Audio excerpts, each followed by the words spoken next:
Bathroom मेरा उधर ही होता था। एक वक्त का खाना, एक लोटा पानी। दे made me dig a whole और उसके अंदर मुझे डाला, फिर इन्होंने मुझे कवर किया गर्दन तक। साबिक गवर्नर सलमान तासीर के बेटे शहबाज तासीर की कहानी बड़ी हैरान कुन है। वो अगवा कैसे हुए थे और 4.5 साल बाद उन्हें अगवाकारों ने कैसे छोड़ा। अस्सलाम वालेकुम। उर्दू पॉइंट के साथ मैं आपकी होस्ट शरा नवीद मौजूद हैं शहबाज तासीर के साथ और बात करेंगे उनसे उनकी अभी ताज़ा तरीन शाया होने वाली किताब के बारे में, जो कि कहानी है उन तारीख 4 सालों की जो कि उन्होंने अगवाकारों की कैद में गुजारे और फिर एक दिन बहुत ही ड्रामाई अंदाज में उन्हें वहाँ से रिहाई भी मिल गई। लॉस्ट टू द वर्ल्ड आपकी बुक का टाइटल भी है जी। तो जिस दिन आपको अगवा किया गया गाड़ी में रोड से, उस दिन आपको लगा था कि क्या सब कुछ ख़त्म हो गया? लाइक एग्जैक्टली क्या फीलिंग्स थी, क्या हुआ था उस टाइम पे? बड़ी अजीब कहानी है। एक्चुअली जब मुझे अगवा किया ना तो मैं एक स्पोर्ट्स कार चला रहा था। मैं अपनी दुनिया में था। मैं उस वक्त सोचा कि ये एक नॉर्मल कारजैकिंग है। अब देखें, अगर आप कराची में रहते हैं, आपके कराची में दोस्त या फैमिली है, you hear about these things. Lahore में थोड़ा सा कम है, ऑल्दो मेरे साथ ये हुआ है when I was a kid. मेरे वालिद साहब की गाड़ी वो गन पॉइंट पे चोरी हुई थी, बट आप कभी भी ये नहीं एक्सपेक्ट करते। जब उन्होंने वो मुझे मारते गए, मैं उनको पैसे भी दे रहा था, घड़ी भी दे रहा, मैंने कहा यार सब कुछ ले लो, ये मारने शारने की ज़रूरत नहीं है, तो रिलैक्स करो, मुझे साइड पे उतारो, गाड़ी सारा कुछ लो। So you were considering it a simple case of robbery? हाँ, तो वो जो मेरा अगवा कार था उसने बस पीछे मुड़ा है, फ्रंट सीट पे था, पीछे मुड़ा है, उसने मुझे देख के कहा कि शहबाज मैं तुम्हारे लिए आया हूँ। तो उस वक्त एक डर था अजीब किस्म का। आई कुडंट बिलीव कि उसको मेरा नाम पता है। सही।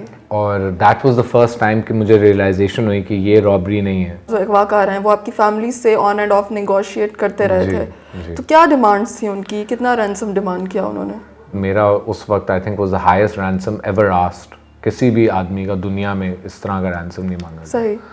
तो जब मुझे ये बात मेरे मुंह से ही उन्होंने बुलवाई, मतलब इस कैमरा लगा हुआ था, मैं आगे बैठा था, पीछे फाइटर थे, मेरे पे उन्होंने एक सुसाइड वेस्ट डाली हुई थी और मैं कैमरा के अंदर बोल रहा था to the president and prime minister of Pakistan. Right. तो they never gave me any information. तो उस वक्त वीडियो से पहले उन्होंने मुझे कहा कि तुमने ये बोलना है। तो जब उन्होंने मुझे बोला कि you have to ask for 4 अरब रुपए, ये 2011 की बात है। सही। 4 अरब और 25 हमारे हाई रैंकिंग साथी। अच्छा, इट्स सो फनी, उस वक्त मैंने सोचा कि ये साथी हो सकते हैं लेकिन ये पैसे नामुमकिन। ये लोग एक चीज़ पे बड़े सेट हैं, ये एक डिमांड करते हैं और अगर वो डिमांड मीट नहीं होती एक सर्टन टाइम पीरियड के बाद ये आदमी को मार देते हैं। इनके लिए आपकी जान लेना या आपकी जान के लिए पैसे लेना इज़ द सेम वैल्यू। अगर आप इनको 4 अरब नहीं एक करोड़ दे दें, तो you are funding terrorism. You are going to be monitored all over the world for funding terrorism. You will never be able to be a businessman. You will never be able to carry out another banking transaction, get insurance, and nothing. Your life is over. Yes. So ये तो है एक बात है, तो you cannot get money to them. दूसरी बात, जब आप एक फॉर एग्जांपल मुझे अगवा करते हैं और कहते हैं हमें आपके लिए 4 अरब रुपए चाहिए गवर्नमेंट ऑफ पाकिस्तान से। गवर्नमेंट ऑफ पाकिस्तान को पता है कि शहबाज तासीर, चाहे वो साबिक गवर्नर का बेटा है, उसके वालिद साहब के साथ बहुत बुरा हुआ है, ये मजलूम आदमी है, इसकी कोई गलती नहीं है, मतलब एमी अगवा किया गया है, बहुत बुरा है, टॉर्चर हो रहा है, ये हो रहा है। बिल्कुल।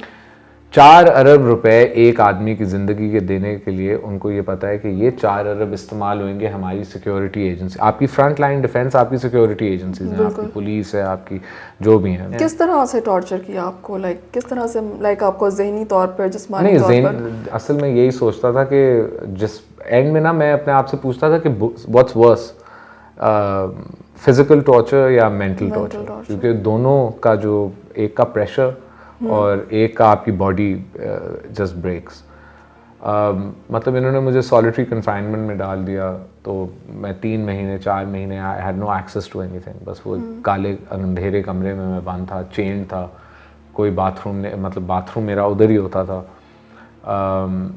नहा नहीं सकता था, एक वक्त का खाना, एक लोटा पानी, बिल्कुल ही जानवर, मतलब गर्मी, मच्छर, I can't explain to you. ये तो एक होता है और ये कांस्टेंट होता है, ये आपकी लिविंग कंडीशन है, आप ज़मीन पे ऐसे सो रहे हैं, गार्ड्स आपको बुली कर रहे हैं, आपको पता नहीं चल रहा दिन रात का, दिन रात, और के टाइम कितना गुजर चुका है, टाइम कितना, और मैं कितनी देर और इस अंधेरे में जिंदा रहूंगा, क्योंकि एंड गेम तो ये मुझे मार देंगे। सही। और जो फिजिकल पार्ट था, मैं आपको बता रहा था, इन्होंने they made me dig a hole, a ditch, और उसके अंदर मुझे डाला, फिर इन्होंने मुझे कवर किया गर्दन तक, और आई थिंक 12 घंटे मुझे उसके अंदर रखा, और वो पूरी वीडियो इन्होंने टाइम लैब से बना के मेरी वालदा को भेजी।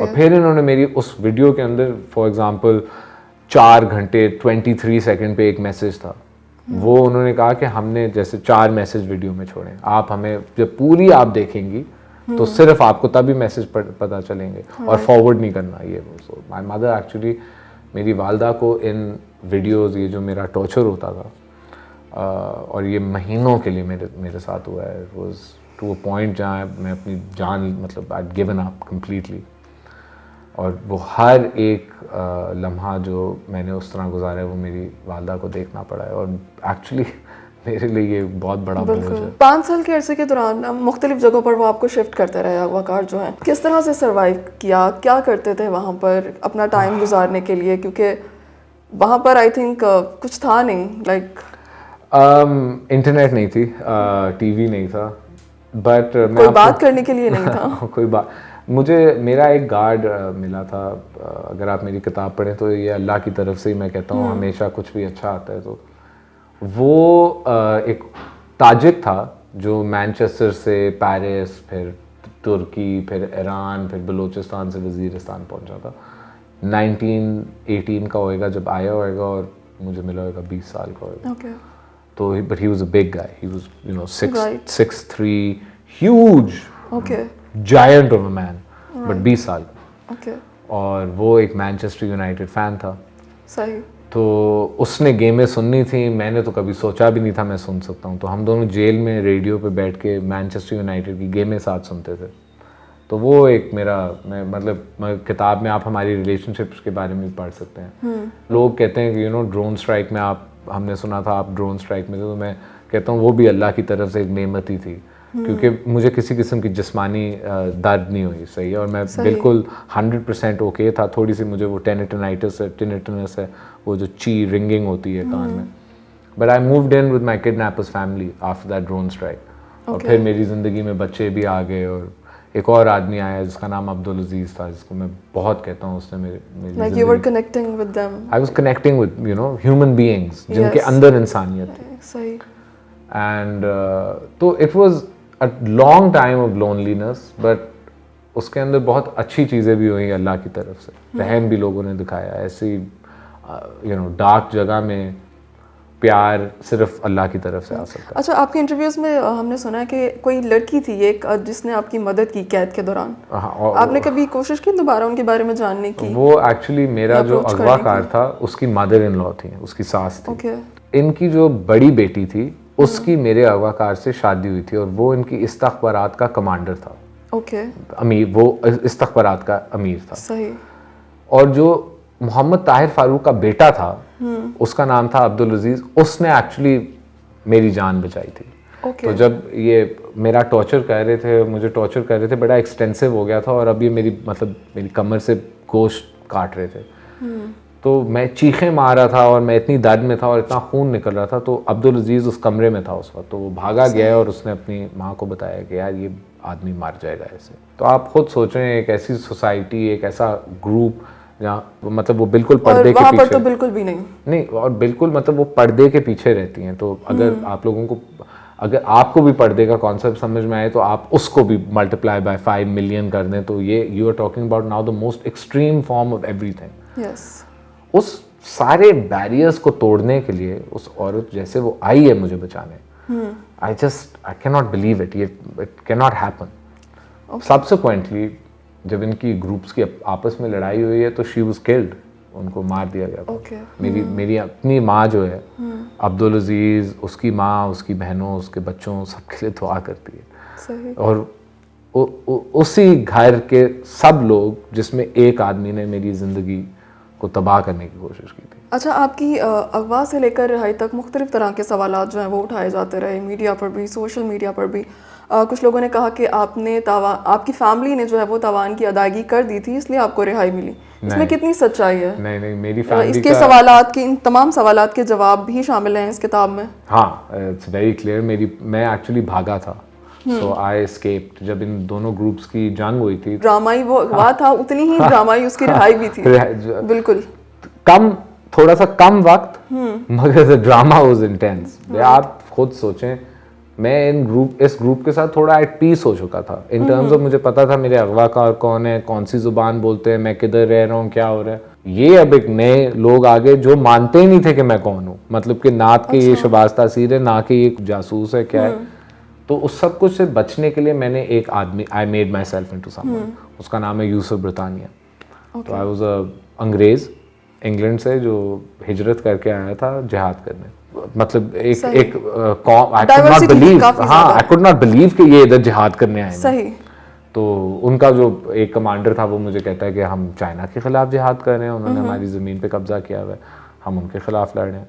मैंने कहा आप पाकिस्तान में क्यों, आप पाकिस्तान में, बट यू नो ये ऐसी इतनी डाइवर्सिटी थी। बिल्कुल। अच्छा, इतना टाइम हो गया था आपको वहाँ पर, फिर भी आपको लगता था कि एक दिन आप निकल आएंगे वहाँ से? पता नहीं क्यों मेरा एक बस यकीन था इंशाल्लाह मैं एक दिन घर जाऊंगा। मैं उसके लिए दुआ, मतलब इस तरह नहीं कहूँगा कि मैं अपने लिए करता था, मैं बेहतरी के लिए दुआ मांगता था। जिस दिन मैं उधर से भागा था, लोग तो कहते हैं ये किया वो किया, मैं भाग के वापस आया हूँ, मेरी किसी ने मदद नहीं की सिवाय एक अफगान कमांडर ने। जिस दिन मैं भागा था ना, वो 29 फरवरी था 2016।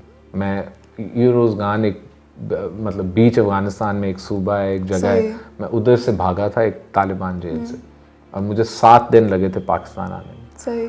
और जब मैं पाकिस्तान आया था तो जब मैं फ़ौज ने मुझे रेस्क्यू किया, मैंने उनको फ़ोन किया, वो आए, मुझे पिकअप किया। अफगानिस्तान से पाकिस्तान तक आने के लिए आपको 7 दिन लगे। किस तरह, मतलब किस तरह पहुंचे आप? मैं बेसिकली एक कमांडर था, तो वो यंग कमांडर था, उसने मुझे थोड़े से पैसे दिए, उसके कुछ साथी आ रहे थे अफगानिस्तान से क्वेटा, 9 बंदे थे, 5 बाइक्स थी, मैं 10वां राइडर था।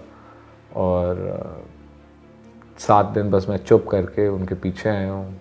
वेदर आप यकीन नहीं कर सकती, ट्रेन आप यकीन नहीं कर सकती, मगर जो भी था ना, मुझे पता था कि घर की तरफ हम जा रहे हैं। राइट। वो कुचलाक के छोटे से रेस्टोरेंट से आपने कॉल की, किसको सबसे पहले कॉल की थी? अपनी अम्मी को। What was her feelings?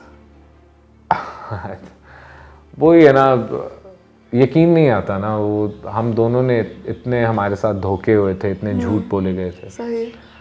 तो वो भी उस वक्त सोच रही थी कि मेरे साथ धोखा किया जा रहा है, बट उन्होंने मेरी आवाज़ नहीं सुनी थी तकरीबन 8-9 महीने में, और उनको रिपोर्ट किए कंफर्म थी कि वो मर चुके। तो I think it was disbelief, but मैं बहुत सख्त था अपनी मम्मी के साथ। मैंने बड़ी उनसे माफ़ी मांगी, क्योंकि मेरी पहली चीज़ थी, मैंने उनको कहा था मामा मेरे से अंग्रेज़ी में आपने बात नहीं करनी। आई रिमेंबर सही मेरी बात हुई थी मेरी अम्मी से जब मैं रेस्क्यू हो गया था और मैं गाड़ी में बैठा था, और मैं सेफ्टी के कोर जो उनका सेफ हाउस था उधर मैं जा रहा था। उसके बाद की ज़िंदगी जो है उसमें आपने किस तरह से सर्वाइव किया, कितना ट्रॉमेटिक था वो, और रिवाइवल किस तरह से हुआ फिर आपका back to your own life?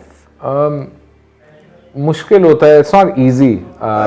हर दिन आपको नई चीज़ें पता चलती हैं, कोई ये मसला हो गया, वो मसला हो गया। मेरी जो स्टार्वेशन हुई थी, जो मुझे इन्होंने स्टार्व किया था, उसकी वजह से मेरी लिवर, किडनीज, मेरा gall bladder had to be removed. तो यू नो होती हैं चीज़ें हैं।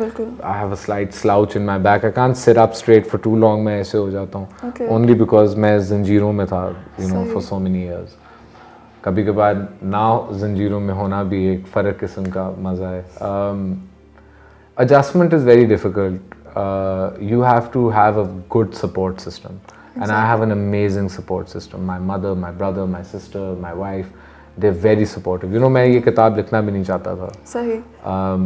And actually मेरी जो बीवी हैं उन्होंने मुझे इस बात, और मेरे मामू जो अब नहीं हैं मेरे साथ, बट इन 2 लोगों ने मुझे बैठ के ये बात समझाई थी कि you need to write this book.